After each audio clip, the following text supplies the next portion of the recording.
Di tengah kabar nama putra bungsu Presiden Joko Widodo, Kaesang Pangarep santer bakal maju di Pilgub Jakarta, tampaknya langkah Anies Baswedan di Pilgub Jakarta juga bakal lebih menantang.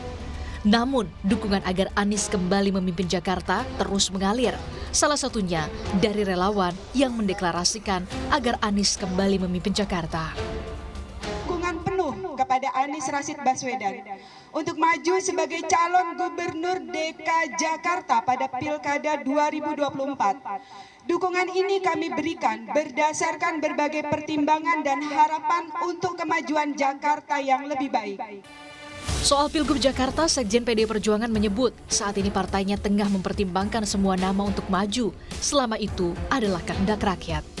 Karena kami ini adalah partai demokrasi khas Indonesia dengan demokrasi Pancasila, seluruh usulan selama itu dari bawah akan dikaji dengan seksama untuk mencari pemimpin yang terbaik untuk gubernur dan wakil gubernur DKI dan juga daerah-daerah lain. Partai menyiapkan dengan sekolah partai, dengan melakukan penugasan-penugasan kader, dan tentu saja melihat kehendak rakyat. Berbeda saat Pilpres 2024, PKS yang dikenal punya militansi yang kuat terhadap sosok Anies, justru sekarang ingin mendorong kader internalnya untuk maju di Pilgub Jakarta. Haknya Mas Anies, karena memang baru satu periode, jadi kalau beliau mau maju, monggo. PKS sendiri dengan banyak pertimbangan tentu ingin mengajukan kader. Tetapi politik itu dinamis. Putusan Mahkamah Agung yang mengubah aturan usia calon kepala daerah memunculkan peluang. Nama Kaesang disebut-sebut bakal mulus jika ingin maju di Pilkada Jakarta. Lalu benarkah Kaesang bakal menjadi penantang yang sepadan dengan Anies Baswedan di Pilgub Jakarta? Tim Liputan, Kompas TV.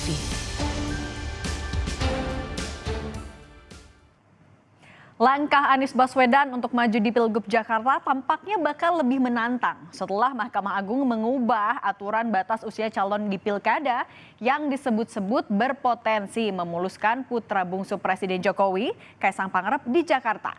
Kita bahas soal ini lebih lengkap bersama peneliti utama BRIN, Lili Romli.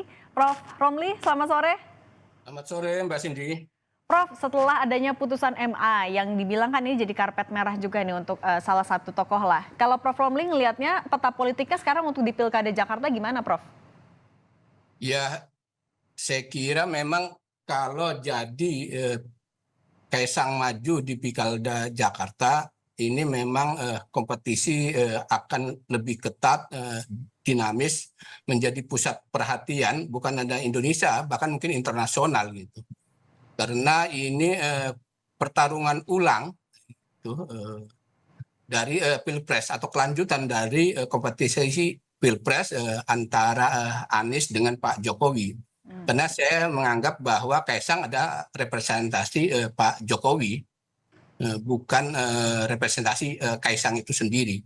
Karena pasti akan membawa nama jabatan sebagai presiden dan orang-orang yang mendukung juga kena pertimbangan itu. Oke, artinya bisa dibilang ini akan jadi perang terbuka lanjutan ya antara... Betul. Oke. Akan perang terbuka antara Anies dengan Kaesang kalau jadi. Tapi kalau dengan adanya putusan MA ini akan ada dampak signifikankah untuk Anies kalau memang Anies mantap nih maju di Pilkada Jakarta? Ya saya kira karena sudah berkeputusan saya lihat ya, apalagi ada deklarasi dari relawan, nampaknya konsekuensi yang diambil oleh Anies bahwa kemudian akan menghadapi Kaesang mau tidak mau gitu. Tentu memang akan berat ya menghadapinya karena bukan Kaesang itu sendiri, tetapi di belakang Kaesang itu sendiri. Kita ketahui bahwa PJ Gubernur sekarang ini kan orangnya Pak Jokowi. Tentu memberikan dukungan juga kepada Kaesang secara tidak langsung gitu. Oke, kalau kemarin kan dukungan relawan buat Anies juga terus mengalir. Anies juga bilang sudah mendengarkan masukan dari masyarakat untuk kembali maju ke Pilgub. Tapi seberapa besar sebenarnya efek dukungan dari relawan ini untuk meyakinkan parpol untuk bisa mendukung Anies di Pilgub nanti, Prof? Ya kalau kita melihat bahwa partai-partai ini, maksudnya partai-partai yang tergabung dalam koalisi perubahan ya, menginginkan memimpin DKI, mau tidak mau memang calon yang kuat adalah Anies. Tidak ada yang lain gitu. mohon maaf ya dari baik Pak Mardhani maupun Pak Sahroni gitu. Apalagi juga dari PKB kan dulu ada isu muncul Ibu Ida Fauziah. Nah, kandidat-kandidat tersebut saya kira mungkin popularitas dan elektabilitasnya kecil gitu. Dan Anies pasti yang tertinggi dari kandidat-kandidat yang ada. Nah, jika ingin memenangkan Pilkada Jakarta, maka mau tidak mau adalah Anies. Dan Anies sendiri memang berkepentingan kan Mbak terkait dengan Pilpres 2029 supaya tetap ada dalam radar politik nasional. Karena kita seperti ketahui untuk publik di Indonesia ini ketika orang itu tidak masuk di dalam kegiatan politik praktis maka dia akan tenggelam namanya.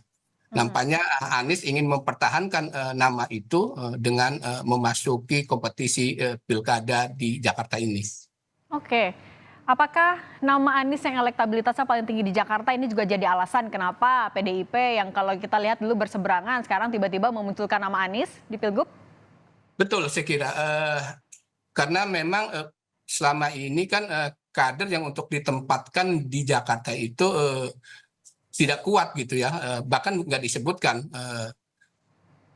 Menteri Sosial Ibu Risma itu kan memang dimunculkan di DKI Jakarta, tapi nampaknya respon publik di Jakarta kurang itu.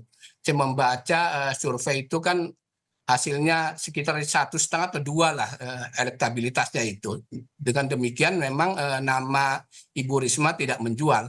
Nah, mau tidak mau karena sudah berhadapan kan sudah dideklarasi bahwa Pak Jokowi itu sebagai kader yang membelot, yang tidak loyal, tidak mungkin PDIP akan mendukung kandidat yang didukung oleh koalisi Indonesia Maju gitu atau partai dari koalisi Indonesia Maju di sana. Mau tidak mau maka akan bergabung dengan koalisi perubahan. Artinya partainya mana lagi, kan kita tahu di Jakarta nggak ada parpol yang bisa mendukung sendiri. Kira-kira kalau misalnya PDIP memang mau mendukung Anies, biar kuat nih melawan Pak Jokowi di Jakarta, harus bergabung dengan siapa? Ya, koalisi perubahan sendiri itu kan katakanlah ya, PKS kan udah dipikirkan 18 kursi. Okay. Kalau didukung oleh PDIP udah 15 kursi, PDIP 15 kursi, sekitar jadi 33 itu kan, apalagi kemudian PKB dan Nasdem bergabung, itu ya hampir 50%, sementara dukungan itu kan minimal 21 atau 22 kursi kan, dari 20% kursi di DPR, 106 itu di DKI. Jadi memang tidak ada partai politik yang tunggal bisa mengusung, pasti berkoalisi, partai manapun gitu di sana. Nah, kalau koalisi perubahan itu solid mengusung Anies dan bergabungnya PDIP, ini menjadi kekuatan yang luar biasa. Karena kita ketahui kan dua partai utamanya PKS dan PDIP kan kadernya militan sekali. Dia akan bergerak di akar rumput. Mesin politik akan berjalan. Tapi seberapa besar sih kansnya sendiri PDIP akhirnya mengusung Anies Baswedan di Pilgub Jakarta, tidak kadernya sendiri? Ya, saya kira karena tadi ya Mbak, saya lihat memang kader-kader yang di PDIP untuk di Jakarta ini setelah Ahok dan Pak Jarot tidak maju, maka tidak ada lagi kadernya yang memiliki elektabilitas. Itu satu sisi. Sisi lain gitu kan kecil kemungkinan PDIP bergabung dengan koalisi Indonesia Maju. Meskipun dalam pilkada kan memang berbeda dengan pilpres ya, cair gitu loh, cair. Jadi memang tergantung nanti juga terhadap figur-figurnya bisa diterima juga dengan PDIP gitu. Tapi kalau Kaisang yang maju, saya kira yakin PDIP akan menolaknya. Okay. Bisa aja kalau kandidat yang lain bisa didukung oleh PDIP gitu kan, dengan beberapa catatan-catatan gitu di sana. Oke, tapi Prof kan juga PKS sebagai pemilik raihan suara terbanyak di Jakarta akhirnya berubah haluan meskipun DPW Jakartanya bilang mengusung Anies, tapi ternyata DPP kekeh nih maunya kadernya. Itu juga kan akan jadi pertimbangan pastinya. Betul, problemnya memang kan memang meskipun Anies memiliki elektabilitas karena dia tidak memiliki partai politik, maka akan tergantung pada partai-partai politik. Maka itu kemudian Anies melakukan gerilya, melakukan lobby-lobby, dan ada deklarasi dari para relawan untuk menunjukkan bahwa Anies itu didukung oleh masyarakat gitu, oleh publik Jakarta. Itu yang dilakukan oleh Anies dan para relawan untuk merayu partai-partai politik. Nah, partai-partai politik ini saya lihat bimbang juga karena memang kader-kadernya kan tidak memiliki elektabilitas yang tinggi. Contohnya dari PKS, Pak Mardhani. Pak Mardhani meskipun dari Dapil Jakarta, tetapi juga kan elektabilitasnya rendah gitu.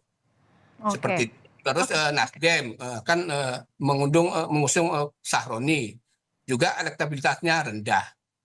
Oke, Prof. Tapi kalau melihat Anies Baswedan kan kemarin maju di Pilpres, sekarang balik ke Pilgub. Apakah ini tidak dilihat sebagai dari tingkat nasional kembali ke tingkat daerah? Sudah dijawab sendiri sebenarnya oleh Anies bahwa puncak tertinggi kan memang Pilpres katanya kan nggak ada lagi. Apakah kemudian orang menjadi menteri itu turun katanya, atau kompetisi yang lain turun? Ya, untuk berkompetisi tidak ada lagi ukuran katanya mendowngrade dan sebagainya gitu. Jadi saya tidak melihat mendowngrade atau dalam rangka menurunkan tingkat popularitas dia dari nasional ke tingkat lokal, tetapi Anies nampaknya maju adalah dalam rangka untuk tetap tadi dalam radar politik nasional supaya ingatan publik itu ada tertuju kepada Anies. Nampaknya Anies ingin tetap 2029 itu maju, kecuali dia tidak ingin maju gitu loh.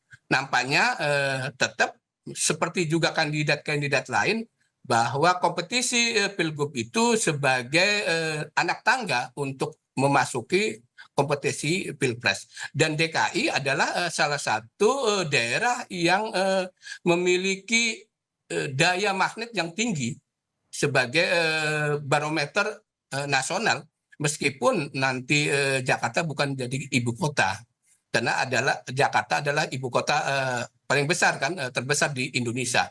Tentu mata publik di Indonesia itu mengarah kepada kompetisi Pilkada Jakarta. Dengan berkompetisi di Pilkada Jakarta ini kan ingatan publik selalu ada pada diri Anies. Nah, Anies ingin merawat itu nampaknya, Mbak Cindy. Oke, Prof, tapi kira-kira kalau dari hitung-hitungan koalisinya nih, nanti saat Pilgub Jakarta akan ada berapa poros nih? Misalnya kalau Anies maju, kemudian ada Kaisang, apakah mungkin misalnya Golkar memajukan atau mengusung Ridwan Kamil? Berapa kira-kira porosnya? Ya, saya berharap memang Pilkada Jakarta ini jangan sampai head to head, harus banyak calon-calon yang ada, termasuk juga dari calon perorangan ya, supaya publik Jakarta ini memiliki pilihan-pilihan alternatif dari berbagai macam kandidat yang ada ini. Toh DKI Jakarta sebagai daerah khusus ini tetap juga akan memperlakukan ambang batas 50% untuk menang. Jadi ada kemungkinan 2 putaran jika pesertanya itu lebih dari 2. Nah, terkait tadi dengan Golkar, saya kira berharap ya Golkar mencalonkan gitu, mencalonkan kader-kadernya. Partai-partai lain juga bisa lebih dari 3 sebenarnya, Mbak, dan muncul juga calon perorangan. Tapi nampaknya kalau jadi Kaisang maju, maka koalisi Indonesia Maju itu akan bergabung dalam satu poros. Melakukan poros koalisi perubahan, tinggal PDIP kemana gitu kan. Nah, saya membacanya kalau Kaisang maju maka PDIP akan berpihak kepada poros koalisi perubahan.